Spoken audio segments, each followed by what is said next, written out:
le mariage. Est-ce que ce n'est pas Dieu qui a institué le mariage? Les aliments, ce n'est pas Dieu qui les a créés. Ok. Donc, voici les exagérations. Et en tant comme exagération, il y a même des personnes en Syrie qui sont même allées habiter dans des huttes situées à 20 mètres de hauteur de la terre.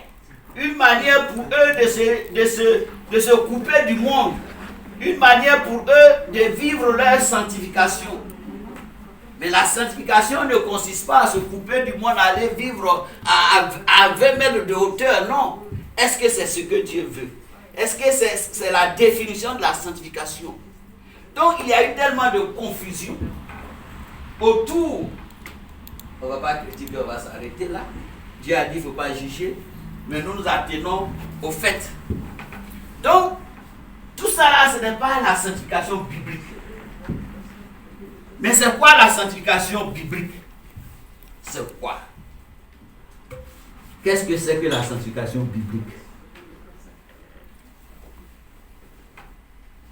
Il y a un groupe de personnes qui ont essayé dans le passé de s'approcher de la définition biblique de ce que c'est que la sanctification. Si nous prenons les réformateurs, les puritains, dès 1729, les méthodistes avaient une meilleure idée de ce qu'était la vraie sanctification.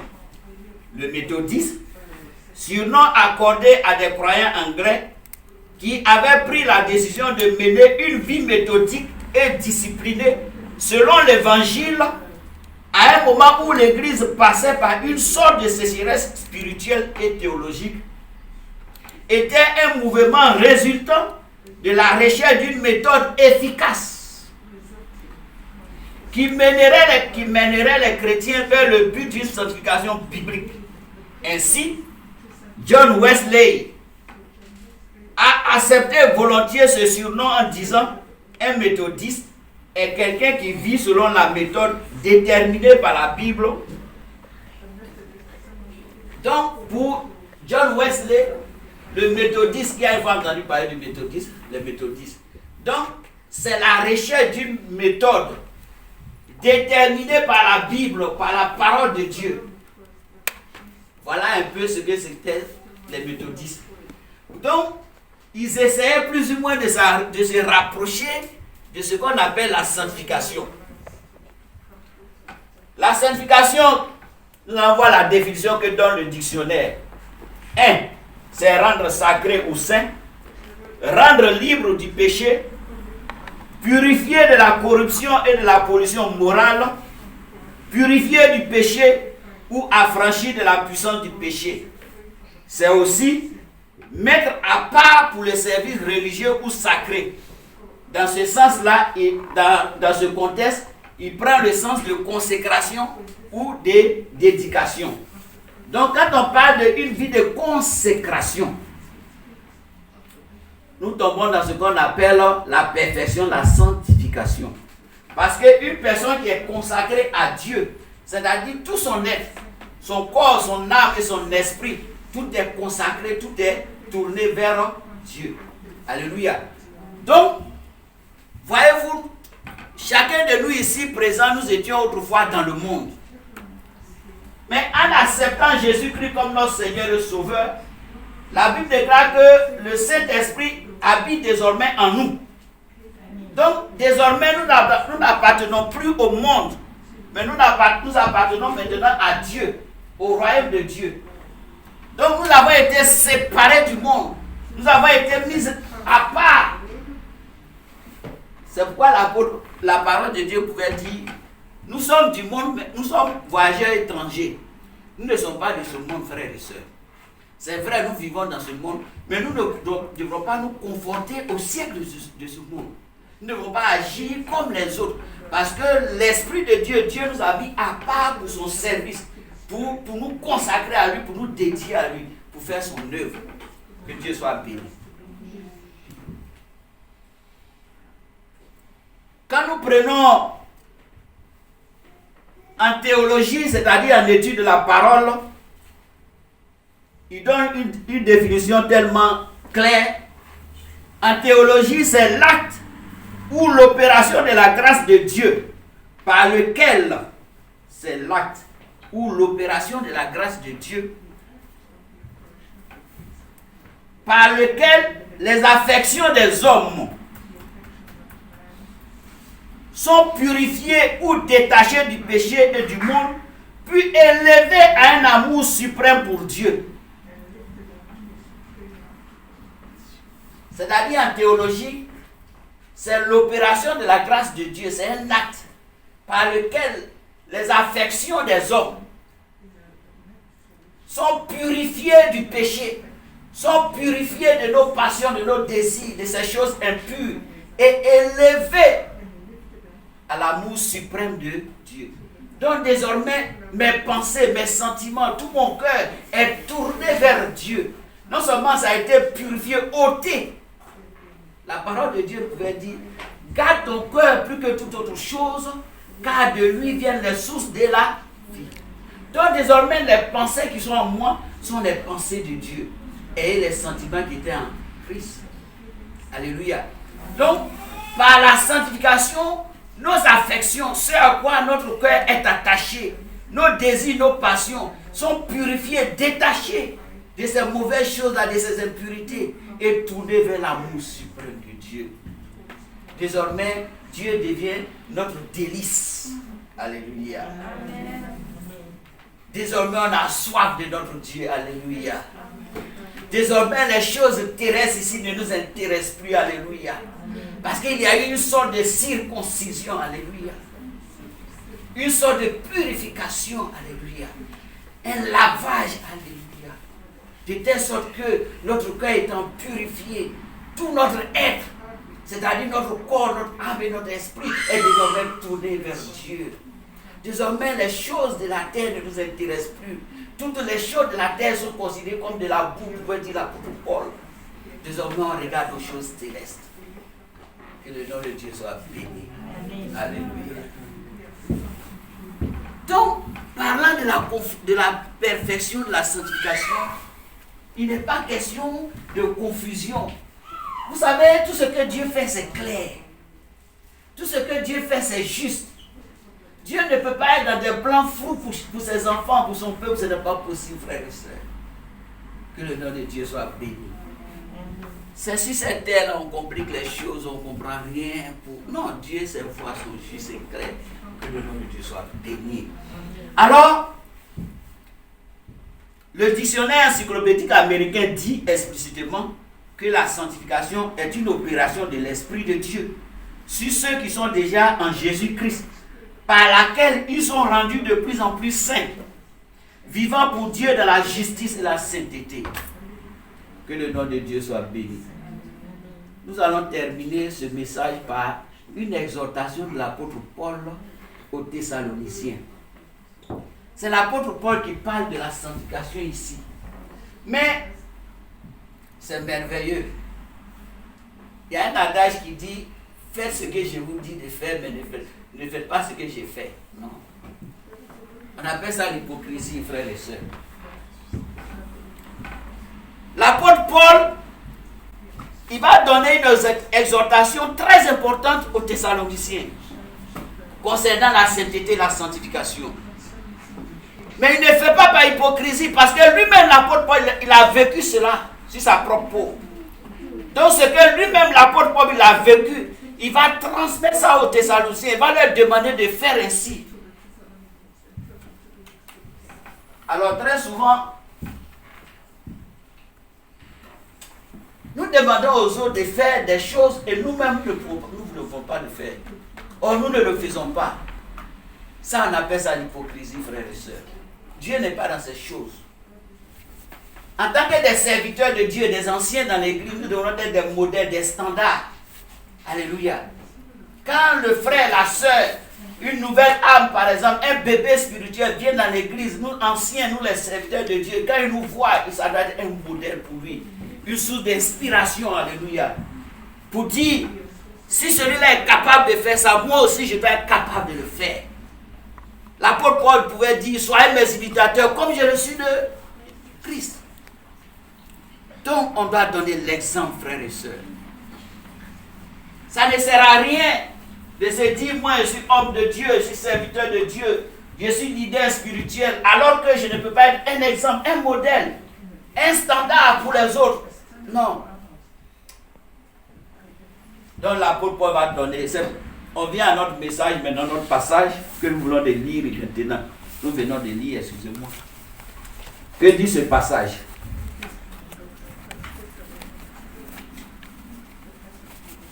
Dans ce passage soumis à notre réflexion, 1 Thessaloniciens 1, de verset 1 à 8, l'apôtre Paul donne une exhortation importante et puissante sur la sanctification. Il dit à ses lecteurs, au reste, frères, puisque vous avez appris de nous, vous les Thessaloniciens, vous avez appris de nous, moi Paul étant parmi ces personnes-là, on a été un exemple parmi vous, puisque vous avez appris de nous comment vous devrez vous conduire et plaire à Dieu, et que c'est là ce que vous faites, nous vous prions et nous vous conjurons au nom du Seigneur Jésus de marcher à cet égard de progrès en progrès. Alléluia. Ça, voilà une exhortation puissante. Une exhortation pratique basée sur du concret, sur du réel. Qu'est-ce que ici l'apôtre Paul demande aux Thessaloniciens? Il dit, vous avez appris de nous, vous les Thessaloniciens. On a été des modèles, des exemples parmi vous. Vous avez vu notre manière de marcher, notre manière de nous conduire, de nous comporter au milieu de vous.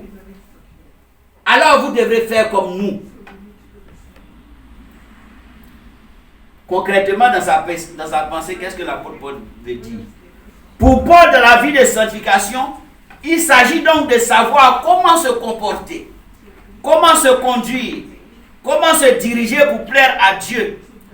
Et nous étant déjà engagés dans cette voie, nous devrons aller de progrès en progrès. Donc pour l'apôtre Paul, la sanctification, c'est comment marcher, comment se comporter, comment se conduire, comment se diriger, alléluia, pour plaire à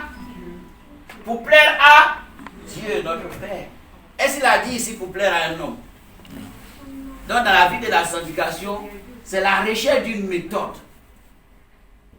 Une méthode bien sûr basée sur la parole de Dieu qui est la vérité, sur la volonté de Dieu. Donc on est ici dans le contexte d'une méthodologie, c'est-à-dire quelle est la méthode que je dois rechercher pour marcher et plaire à mon Dieu. Parce que la personne que je dois plaire, elle s'appelle Dieu, Dieu mon Père.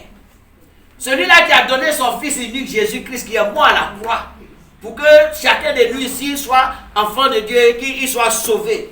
Donc c'est lui, c'est sa volonté, c'est lui qui doit chercher à plaire. Celui qui détient les clés du royaume des cieux, des écrits des cieux, celui qui est capable d'ouvrir les écrits des cieux pour faire tomber sur moi ses bénédictions, ses promesses, c'est lui que je dois chercher à plaire. Alléluia. Que Dieu soit béni.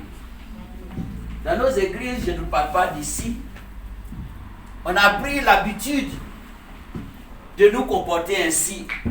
C'est-à-dire tout ce que nous le faisons pour que le pasteur soit content, pour que l'homme de Dieu soit content, pour plaire à l'homme de Dieu.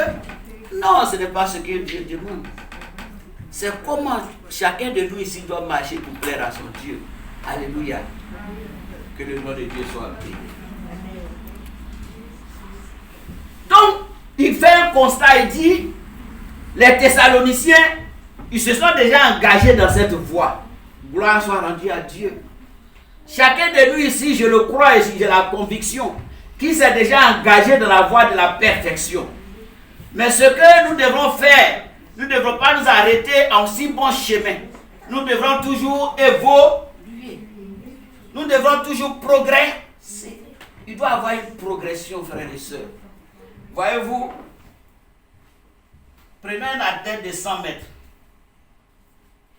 Il a un entraîneur. L'entraîneur lui fixe des objectifs.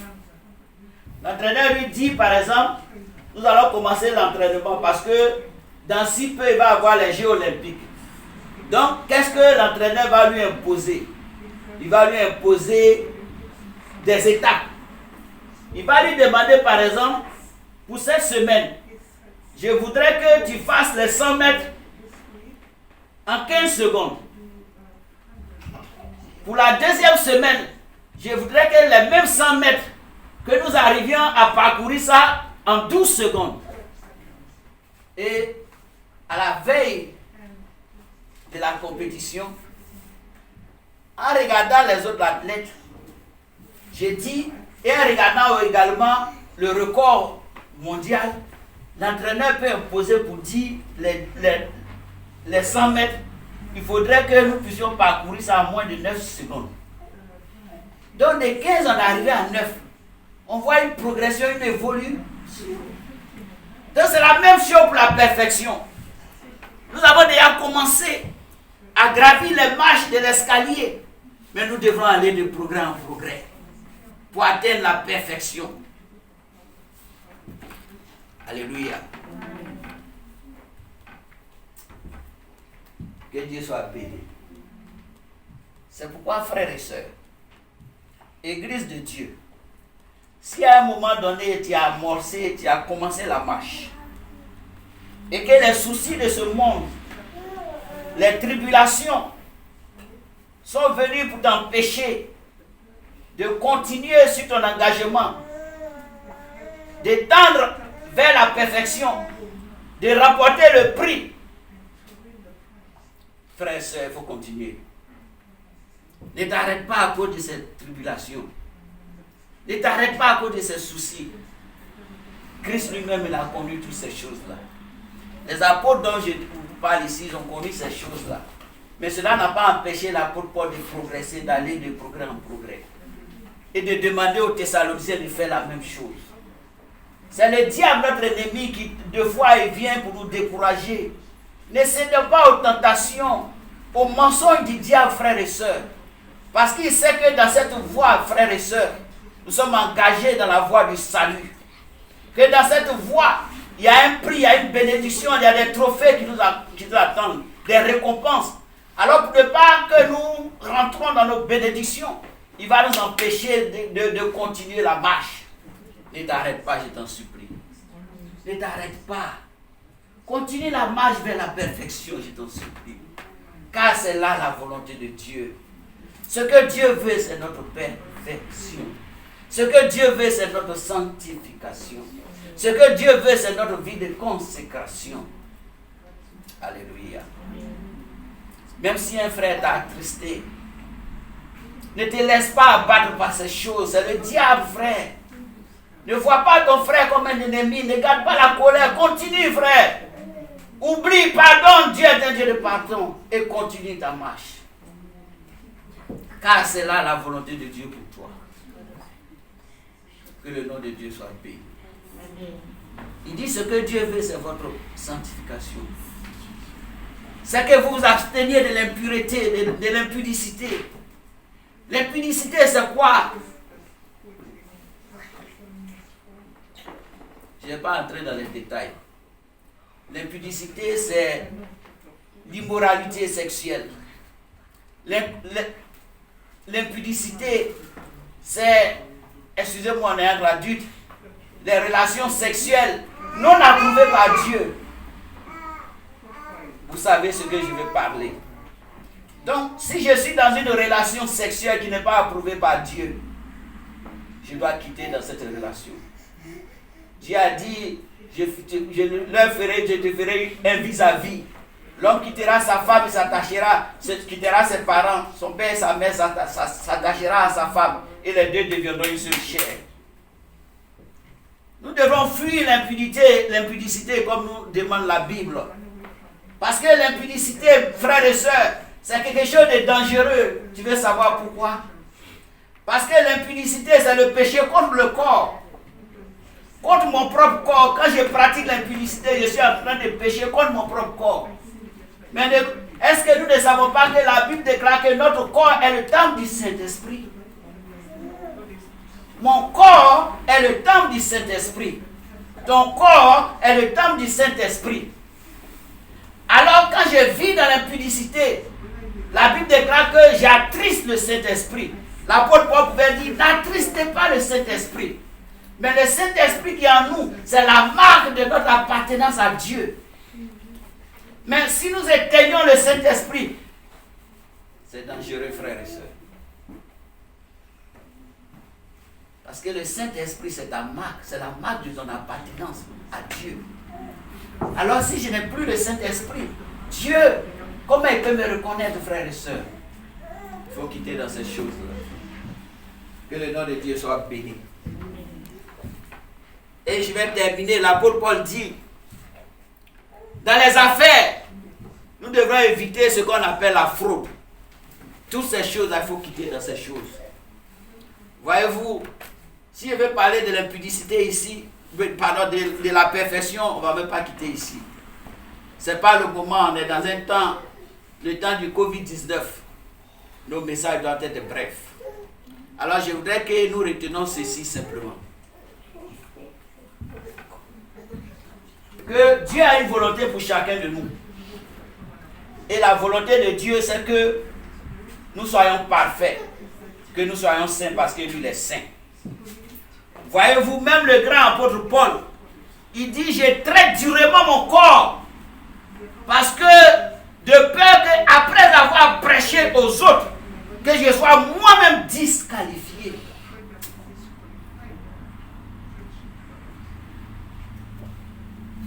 Alléluia. Il y a un risque. Le risque d'être disqualifié. Quand nous prenons Matthieu 7, verset 21, la Bible déclare, ce n'est pas ceux qui disent Seigneur, Seigneur qui hériteront forcément du royaume des cieux.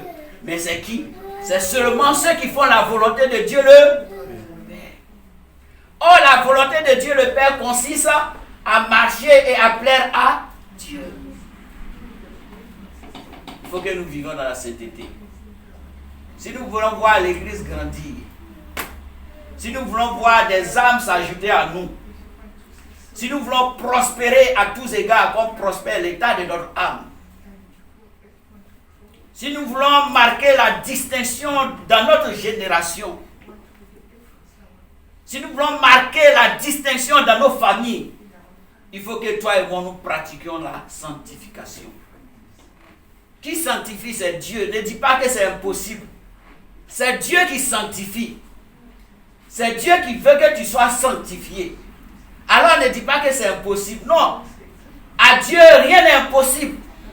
Jésus pouvait dire, ce qui est impossible aux hommes est possible à Dieu. Donc Dieu est capable de nous sanctifier. D'ailleurs, Jésus dans Jean chapitre 17, verset 17, a dit, Père, je ne te prie pas de la hauteur du monde, mais de les sanctifier par la vérité, car ta parole est la vérité. Donc c'est Dieu qui sanctifie au moyen de sa parole. Donc laissons-nous sanctifier par la parole de Dieu.